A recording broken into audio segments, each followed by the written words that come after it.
Once, while Adi Shankaracharya was walking along the ghats of Kashi, past the burning pyres, the morning bathers, and the priests doing their rituals by the Ganga river, he came across an old man who was sitting by the river whose lips were trembling. This man wasn't praying, nor was he meditating, but he was reciting the Sanskrit rules for grammar, as if repeating the right words in the right order could somehow save him from the silence that was already gathering around him. Adi Shankaracharya saw this man and felt bad for him. He felt a deep, aching compassion for the human mind. Here was a person who had spent his entire lifetime collecting knowledge, building fortresses of identities, rules, systems, and words, and who was now sitting at the edge of death inside that fortress, completely alone, with none of it being able to explain or even help with what was actually happening to him. A life spent knowing everything about life, but never touching the awareness that was doing all the knowing. And out of the compassion that Adi Shankaracharya felt, he started to sing. Bhaj Govindam, Bhaj Govindam, Govind Bhaj Moodhamate, Samprapte Sannihite Kale, Nahi Nahi Rakshati Dukrim Karne. And I want you to understand something before we go any deeper into the bhajan. Shankara here is not calling the man an idiot, mood. He is not even mocking knowledge. He was not even telling the old man that all of his life's work was worthless. He was trying to do something far more loving. He was trying to redeem his life. The word mood mathe, which translates to foolish mind, was not spoken in cruelty. It was spoken the way a mother speaks to a child who is looking for something in the wrong place. It was an address of love dressed as a provocation. Adi Shankaracharya saw how easily a lifetime of learning can actually conceal the one who is learning all along. Reason and logic can clear the path for you, but it will not walk it for you. It can show you the door as well, but you have to walk through that door, and only silence can help you do that.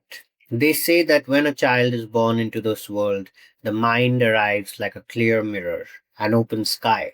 There are no scriptures written on it, no beliefs, no conclusions, no languages, no opinions about how things should be, only pure clarity, awake and alive. But as a child grows, the mirror starts to gather dust. Words settle on it, rules accumulate, opinions stack upon opinions, and slowly, without us even noticing, we reach a point where we seem to know everything about life except for the life that has been doing all the knowing. The awareness behind everything starts to get clouded by the thoughts, opinions, beliefs, and so many things that we gather along our life. It is like becoming busy explaining about the river of life, but forgetting to actually drink from it. So, Bhaj Govindam is not a call to religion. It is not asking you to become more devout or more ritualistic, or even to abandon your life and run away to the forest, because then also you still will be running away. It is actually something far more intimate than that. It is like a mirror has been held gently before the restless mind, asking in the most loving and yet mocking of tones, have you even met yourself yet? Have you ever noticed how the mind never quite feels like it has enough? Even when you get exactly what you wanted, even when the things that you have worked so hard for finally arrives, there is still something in you that does not feel satisfied. Something that looks at you and whatever you have achieved and whispers, yes, but what about a little more? What about something else? What about the next thing? Now let's listen to what the second verse says. मूढ जहि धनागम तृष्णं कुरु सद्बुद्धि मनसि वितृष्णं यल्लभसे निज कर्मोपातं वित्तं तेन विनोदय चित्तम्. Through these words, Adi Shankaracharya is not trying to tell you that earning money is bad. He is pointing at something much more subtle. He is pointing at the nature of the hunger itself. Because the hunger for accumulation is never really about the things that you accumulate. The money is just the current shape of a much older thirst. And the strange and painful thing is that this thirst does not really diminish when you try to satisfy it. It actually keeps growing the more you satisfy it. It just keeps changing the shape of the objects that you are thirsty for. You get money, then you want more money, or you want security, or you want recognition. Some people want to be certain that they are a good person. So the objects keep shifting, but the structure of the wanting, the hunger, stays the same. That is why it is important to understand the hunger behind all of it. And the more you chase, the more restless you become. The more you cling to what you have, the more fear grows around it. Because now you have more to lose. And that fear and that constant low hum of anxiety around what you have and what you might lose is the real poverty that Shankara is pointing towards. Not the poverty of an empty wallet, but the poverty of the mind that can never be satisfied. A hand that is clenched cannot be opened to receive anything new, and a heart that is clenched around its possessions never really gets to experience all that it possesses. It only starts guarding them instead of enjoying them. So it is not wrong to possess things, but it becomes wrong when you start getting possessed by those things and identify yourself with those things. And even neuroscience today shows us that what Adi Shankaracharya was talking about thousands of years ago about the architecture of the mind was real. And the scientists today call that the hedonic treadmill.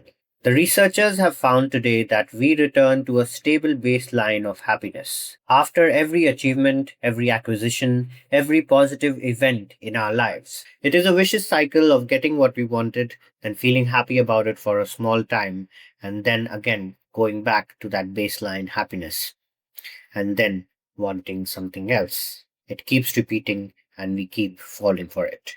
And we are not really broken for experiencing this. This is how the mind has evolved and built. But we are the only creatures who know how it is built. And knowing that gives us a choice. And the choice that Shankara is offering us is not between success and failure, or between wanting and having. It is a choice between the mind that is enslaved by its own hunger and a mind that remains free even while the hands are at work in the world. To let our life be full but our hearts unclenched so that we can actually enjoy what we have. Now, the third verse is one of the verses that is usually skipped by most of the bhajan singers and even commentators. But I want to spend some time with it precisely because of that discomfort. Because discomfort is where people actually learn from. Because when you are uncomfortable, you are awake. And when you are very comfortable, you can sleep. And we are not here to sleep. We are here to awaken.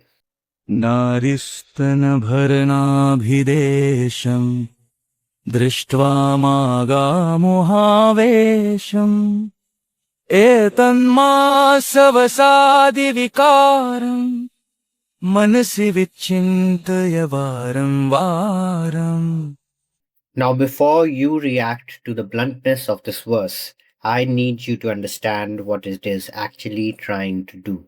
Because if read superficially, it does feel like a dismissal of beauty, of the female body, and even of desire. But that is not what Adi Shankaracharya is offering here. He is not in any way saying that the female body or any body is bad. He is not saying that beauty is an illusion that you should deny. He is actually pointing to something far more precise than that. He is pointing at the mechanism by which the mind, in the presence of powerful sensory experiences, completely loses its grip. And you must have felt this too. Not necessarily in the way that the verse describes, but in some other form. The moment when something beautiful and desirable enters your field of awareness, and how that makes the thinking, evaluating, and discerning mind completely stop. Where there was clarity a moment before, now there is only a sense of pull. Where there was a person capable of perceptive thinking, now is only a person who is wanting. The form attracts us, and that is very natural. But only when we start to paint our fantasies upon it does it become a trap. Then we start mistaking flesh for beauty and hormonal reactions for love. And that is what takes you away from experiencing real beauty or love. So, that complete takeover of the mind by the senses is what Adi Shankaracharya is trying to name here with his characteristic surgical honesty. The verse that he uses is mohavesham, the grip of delusion. And the specific word moha in Vedantic philosophy does not mean ordinary confusion. It means the particular kind of confusion in which you are so absorbed in the object in front of you that you have completely forgotten yourself. The one who was aware before the object appeared has been temporarily dissolved because of the appearance of the object. The mirror has become so full of the reflection that it has forgotten that it is a mirror. And what Adi Shankaracharya is trying to prescribe here might sound strange, but it is worth examining slowly. He does not tell us to suppress the experience, and he does not tell us to look away. He uses a specific word which means remember again and again. Manasevya chintaya varam varam. Remember this again and again in your mind. What you're looking at is just a variation of flesh and bones and fat. Not as a discussed practice and not as a way of making beauty ugly, but as a way of keeping some thread of yourself present even inside the most powerful of sensory experiences. A sliver of experience that remains the observer while everything else has become the observed. The research on what psychologists call objectification gives us an interesting lens into why this matters. When the mind is in the grip of powerful desires, it genuinely gets restricted. The cognitive capacity which is available for perspective, for empathy, and even for awareness of the personhood of the other measurably contracts. So, what Adi Shankaracharya is offering is not a way to deny the experience, but a way to be fully present within it. To let beauty be beautiful without becoming unconscious inside it. To remain the one who is experiencing rather than dissolving entirely into what is being experienced. The body is extraordinary. The world through the senses is also extraordinary. But the one who is aware of that beauty is more extraordinary still. And Adi Shankaracharya's main concern is that we spend a lifetime losing that one inside every beautiful thing that we encounter. And most people never once turn inward to discover what lies within. लिनीदलगतजलमतितरलं तद्वज्जीवितमतिशयचपलं विद्धि व्याधिभिमानग्रस्तं लोकं शोकहतं च समस्तम्. So there is something very remarkable about the imagery that Adi Shankaracharya chose to show us through this verse. A lotus leaf has a surface so fine, so perfectly structured that water cannot penetrate it. A drop lands on it and simply beats there, trembling at the slightest breath of the wind, always on the verge of rolling away. It has no grip and it cannot hold itself there. And Adi Shankaracharya is trying to say that life is exactly like that drop of water. And this is not said as a sad fact to be mourned about, but an observation to be truly felt. Because he understood that knowing impermanence intellectually and actually feeling it are two completely different things. Most of us know that things will not last, and we understood this from the time we were old enough to think about it. And yet, knowing has not given us any kind of freedom from the desires and hunger and that reaching. that is always present. If anything, the awareness that something will end makes us grip it even more tightly, love it more desperately, and fear its loss more acutely. And terror management research in modern psychology has shown us this exact pattern. When people are reminded of their mortality, they often respond not with release, but with intensified clinging to the things that give them a sense of meaning and permanence. We know that the drop of water will fall sometimes, so we hold our breath around it, terrified of the movement that will send it rolling down. So, what Adi Shankaracharya understood very well was that the knowledge of impermanence is not what frees us. It is the actual experience of reaching for something and having it slip away again and again until the reaching itself begins to lose its compulsiveness. Until the mind understands what the body has been trying to tell it for years. And this bhajan is designed to produce exactly this kind of felt understanding.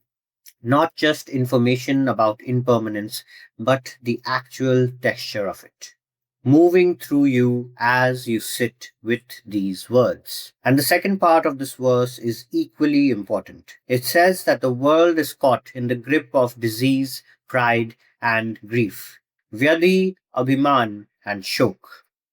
The identification with a body that will decay, the ego that needs to feel permanent and significant and also right, and the grief that comes from loving things that impermanence will eventually take away. Now we must remember that Adi Shankaracharya is not saying that these are things to be shameful about. Rather, he is saying that this is the operating condition of a human being. And the beginning of any kind of genuine freedom is seeing these conditions clearly, without pretending that they are not there and without being destroyed by the fact that they are. Now, the next two verses cut even closer to something that we almost never name openly. यावद्वित्तोपार्जनसक्तः तावन्निजपरिवारो रक्तः पश्चाज्जीवति जर्जरदेहे वार्तां कोऽपि न पृच्छति गेहे यावत् पवनो निवसति देहे तावत् पृच्छति कुशलं गेहे गतवति वायौ देहापाये भार्या बिभ्यति तस्मिन् काये. Now, I want to be very careful about how I interpret and read these verses because, on the surface, they do sound very cruel. But cruelty is not at all what is being offered here. What is being offered is something closer to the surgical honesty that Adi Shankaracharya is known for. Most of what we experience as love in everyday life is what psychologist Carl Rogers called conditional positive regard. It is the warmth and closeness that is quietly contingent, which means dependent on something else, on usefulness, on provision, or on performing of a role.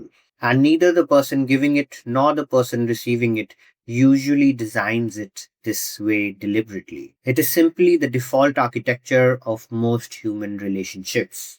We automatically become close to people who are present for us, who are functional, and who contribute to our lives. And when that changes, the closeness with those people also starts to change. So these verses are not saying this to make you feel unloved or to make you start distrusting your relationships. They are asking you whether you have been ever loved for who you simply are, beneath every role that you have played and every function that you serve. And whether you have ever loved someone else that way, without being contingent on something that they provide, something they do, or something that they become for you.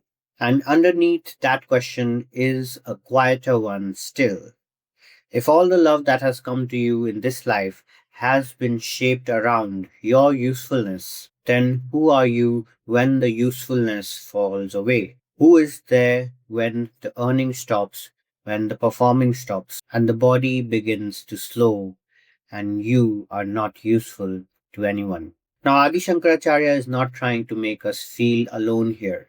He's trying to make us feel curious about the one who has always been there, underneath everything, all the identities and all the transactions. That pure awareness that watches everything from behind the scenes. बालस्तावत् क्रीडासक्तः तरुणस्तावत् तरुणीसक्तः वृद्धस्तावत् चिन्तासक्तः परे ब्रह्मणि कोऽपि न सक्तः.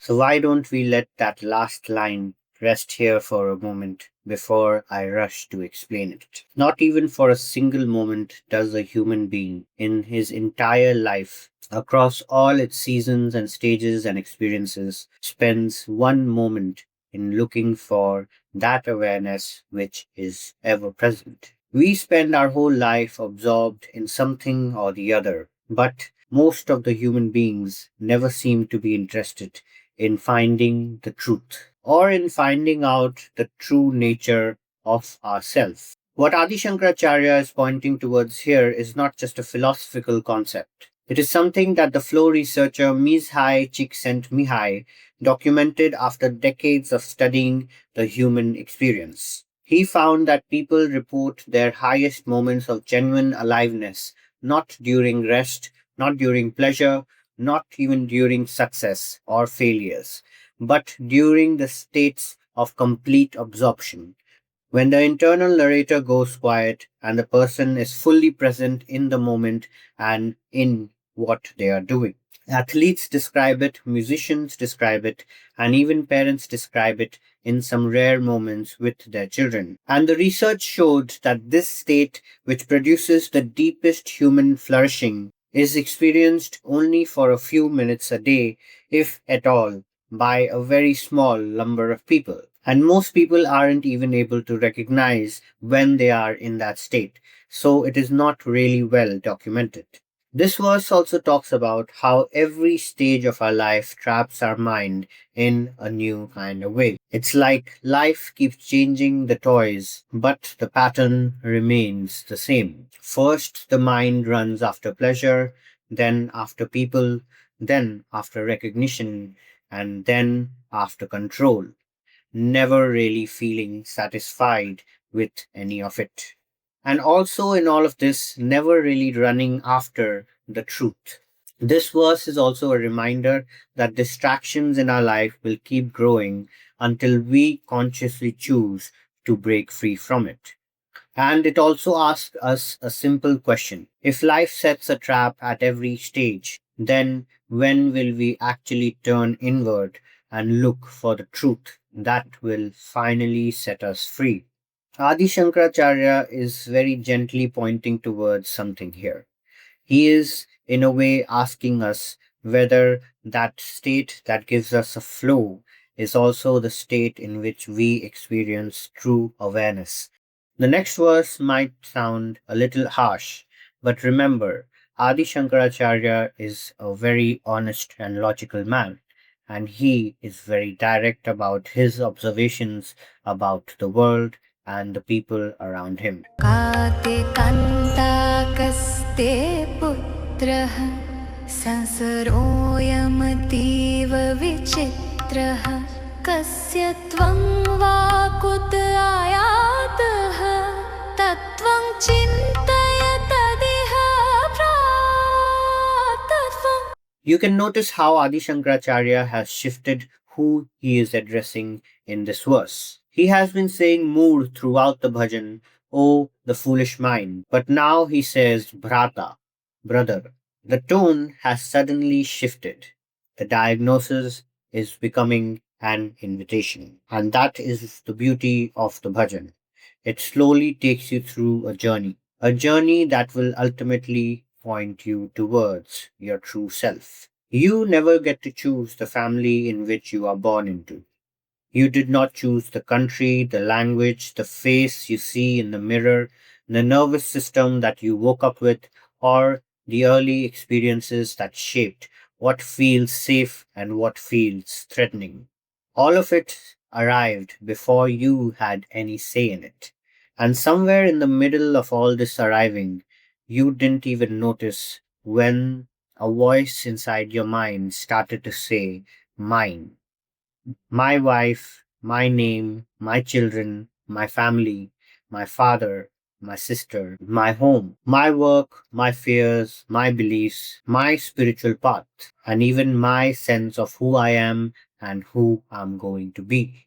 Everything became mine before you even realized it. So the question that Adi Shankaracharya is trying to ask here is not a philosophical puzzle. It is a genuine invitation for you to look within and see who is that voice.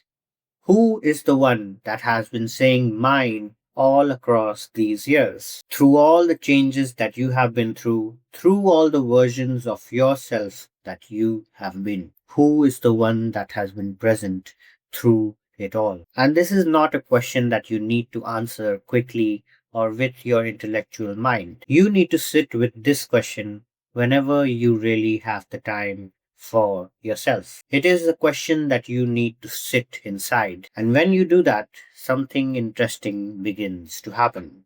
Because when you start to look for the one who is looking, you find something that cannot be grasped as an object or a thing, but that is undeniably present. Something that does not seem to have been born when the body was born. Something that has been quietly here through every experience that you have ever had without ever becoming any of them. The next verse is also a beautiful verse about having good company. सत्सङ्गत्वे निस्सङ्गत्वम् निस्सङ्गत्वे निर्मोहत्वम्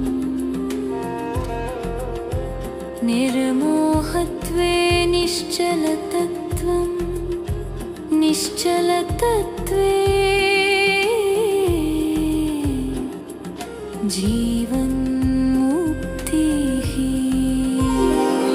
This verse is the turning point of the entire first composition. Everything before this verse was a mirror showing you how the mechanism of the restless mind works. And this verse is the first one pointing towards the mechanism of freedom. And what Adi Shankaracharya describes here isn't a set of practices to be worked through one by one. It is a chain of causation. Each thing arises naturally from the one preceding it. You do not practice non attachment. Non attachment will arise in you when the satsang or your company is actually good and genuine. Satsang doesn't have to necessarily mean a religious gathering. It means a gathering of the good people who are honest, who don't lie, and who make you feel good about yourself without deceiving you to feel good. And then you don't have to manufacture freedom from the delusions that people sell you. It will automatically come when non attachment becomes real. And the only thing that you can consciously do is the first thing, which is to place yourself in genuine contact with that which is real. Satsang actually means being in the company of truth or those who tell the truth. It is not a kind of spiritual entertainment that keeps you coming back for more, but it is something that actually awakens something inside you. So, satsang becomes any conversation or dialogue or something that you read that awakens something within you. That music that reaches somewhere that other words cannot. That period of genuine silence that makes you hear what has always been underneath the noise. Even the company of someone who is genuinely awake and whose presence, without even doing anything particular, makes you feel like you also want to wake up. So you need to be aware of satsang. You need to be aware of who is actually a satsangi and who is trying to trap you in the delusions to make your ego feel good so that you keep going back to them. And in each of these encounters, the dream of the separate, striving, reaching self becomes a little more thinner. And as it thins, the clinging on which that dream was built begins to loosen on its own. What researchers have called co regulation is something similar to what the effect of satsang is on you. It is the finding that the human nervous system does not operate in isolation from each other. When you spend sustained time with another person, your nervous system is being calibrated by theirs. So the physiological baseline of the people around you starts to influence your own baseline at a level beneath conscious thought. So you need to remember why the tradition always says to keep a satsang. And the chain continues. When the clinging loosens, the compulsive stories of mine and not mine, and I must have this and I cannot bear to lose that begins to quiet. And in that quieting, something still is uncovered that was always there beneath the movement. Not created by the practice, and not earned through effort, simply uncovered. The way the sun is always there behind the clouds and appears naturally when the clouds part. Jivan Mukti, or liberation while you are alive. This is one of the most distinctive and radical things that Advaita tradition offers us. Not liberation as a posthumous reward, not moksha after you die, but moksha when you are alive. It is not some kind of reward that comes in another life because you have performed enough good karma. It is something that can be achieved in this life so that you can break free from this cycle of life and death altogether. Now comes a verse whose sharpness is almost aphoristic. Four questions, each one completing the previous one. Four images, four completions. त्वयसि गतेत कामविकारः शुष्किणीरिक कासारः क्षीणे वित्तिकः परिवारः ज्ञाते तत्त्वेका संसारः. Now, these are not pessimistic observations. They are Adi Shankaracharya asking you to follow everything that you are depending on to its honest conclusion, not in theory, but in actual experience. And what you find at the end of each following is not going to be despair. It is a silence that was always underneath the dependency. The lake metaphor becomes particularly precise here because a lake does not mourn its water when it dries up. Only the ones drinking from it start to mourn. The lake simply reveals what it always was, a hole in the ground. You should think about it. I hope that you are understanding what I am trying to interpret through these verses. And if you are, then let me know what has been your experience till now in the comment section. Now let us go further into the bhajan. मा कुरु धन जन यौवन गर्वं हरति निमेषात् कालसर्वं मायामयमिदं खिलं हित्वा ब्रह्मपदं त्वं प्रविश विदित्वा. There is a particular kind of suffering that comes not from losing something, but building your sense of self around it. The person who is proud of their wealth suffers in a deeper way than the person who simply has wealth and enjoys it. The ones who have built their identity around being young suffer the passage of time in a much worse way than the ones who accept that aging happens and is a natural thing. And maybe you don't understand it yet, but if you look closely, pride becomes a mechanism by which even small impermanences become big personal devastations. Because when you say, I am wealthy, I am young, and I am surrounded by people who love me, you are not just describing a circumstance. You are making a claim about who you are. You are building an identity where there's supposed to be none. And then when time moves, as time always moves, it does not take the wealth or the youth, it takes the self that was built on them. And that is an entirely different and devastating quality of loss. Now, to be very clear here, Adi Shankaracharya is not asking you to not have wealth, relationship, or be youthful. He is just simply asking you to wear them lightly and not be so proud about it, because everything that you have is impermanent. You need to learn how to have things without becoming them, without making your identity about the things that you have. To let your life be full without that fullness becoming the definition of who you are. Because the one who you actually are is never diminished when these things change or disappear, because it was never made of them in the first place. Now, before we go into the next verse, I want you to be refreshed and think about what we have covered up until now. I want to also tell you a very old story that has been passed down orally. This is an old story about a man named Rampasad, who was known in his village for being, let's say, creatively practical.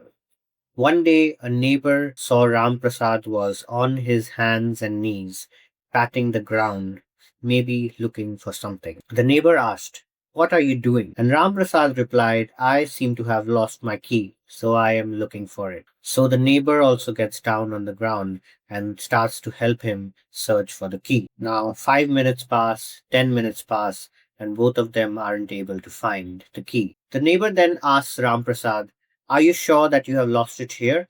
And Ram Prasad pauses and says, "No, I have lost it inside my house." The neighbor stares at him angrily and asks, "Then why are you making me search here?"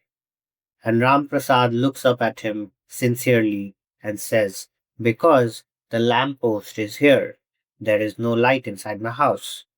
The reason that this story has survived this long is not because Ram Prasad is stupid. It is because we recognize him immediately. We are all Ram Prasad in our lives. We have not actually lost any key, but we have all lost something much more important and real, which is peace, stillness, and being content with our life. And that sense of feeling genuinely alive. And we have all been searching for that happiness and that aliveness outside ourselves, never really finding it completely. We are looking for it outside because the light is there and it is easier to look outside than look inward. It is easier to go and buy things, it is easier to do things than to actually sit with yourself and look inward. So we keep going out and search for things that will make us happy. And also because the person can also see us looking and say, "This is the kind of person who is searching for something." And just like Ram Prasad, we are not really lazy or stupid. And we are not careless. We are actually working harder than we probably need to. We are on our hands and knees, not practically, but every day. But the only problem is the location. And that is what Adi Shankaracharya has been saying throughout these verses. And now, in the next verse, he names that particular thing that keeps us outside instead of making us turn inward. He calls it Asha, hope. दिनयामिन्यो सायं प्रातः शिशिरवसन्तो पुनरायात कालक्रीडति गच्छत्यायु तदपि न मुञ्चत्याशावायुः.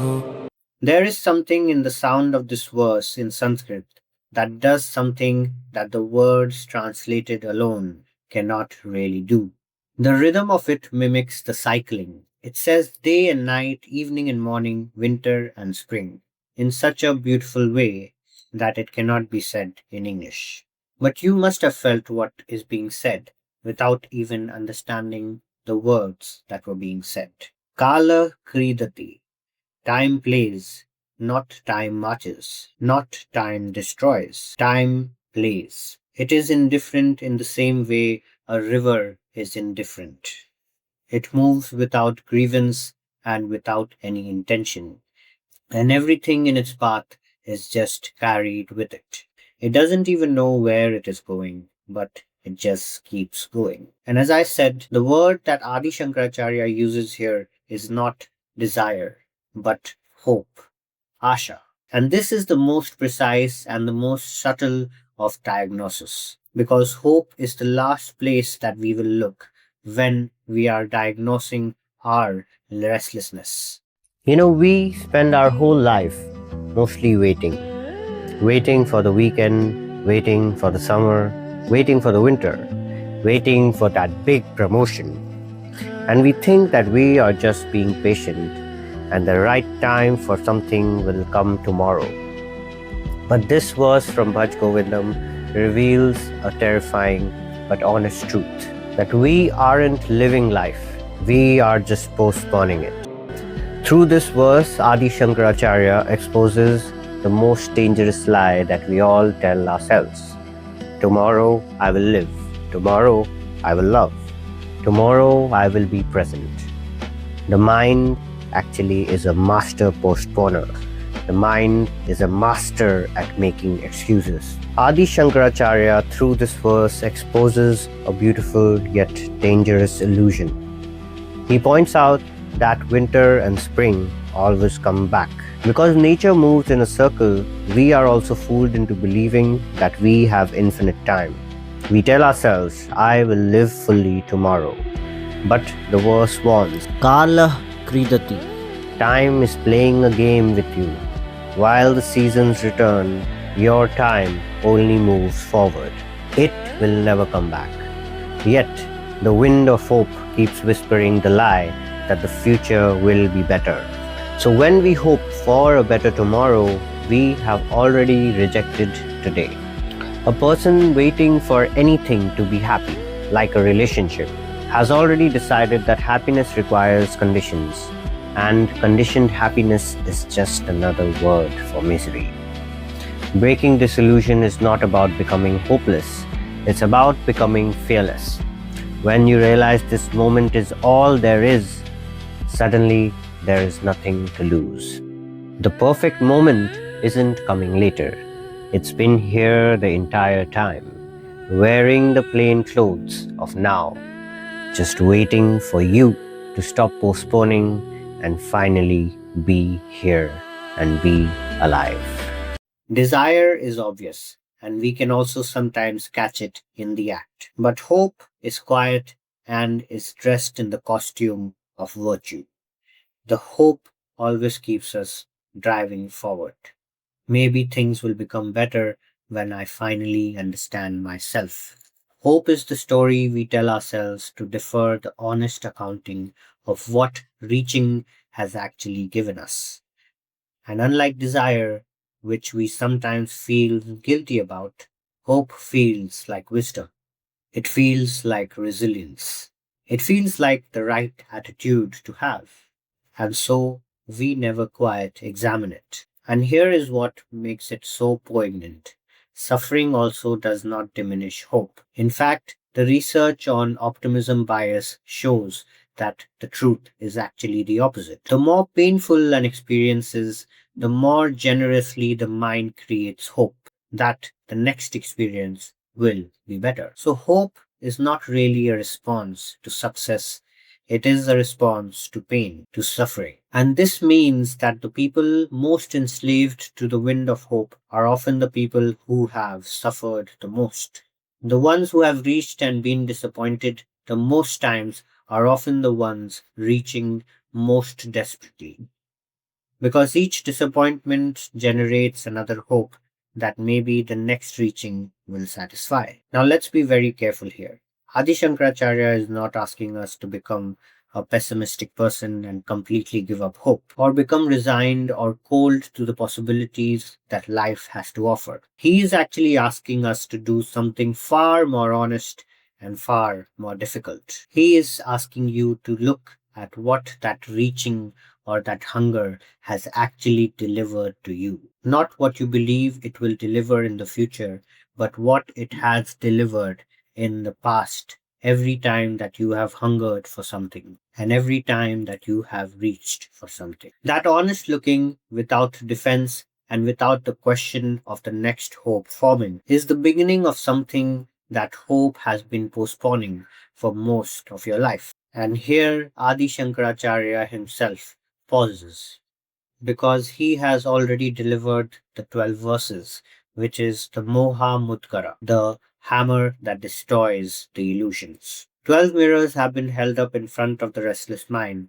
each one showing a different angle of the same confusion. After this verse finished, the next verses will be sung by his disciples, each one giving their own perspective of what they have learned or understood by the 12 verses that was sung by Adi Shankaracharya himself. This whole bhajan contains 31 or 33 verses. But before the disciples take this bhajan and carry it further, there is a verse inserted here that marks this moment. A verse that the tradition itself has placed here as a breath, as a transition, as a recognition of what has just been completed.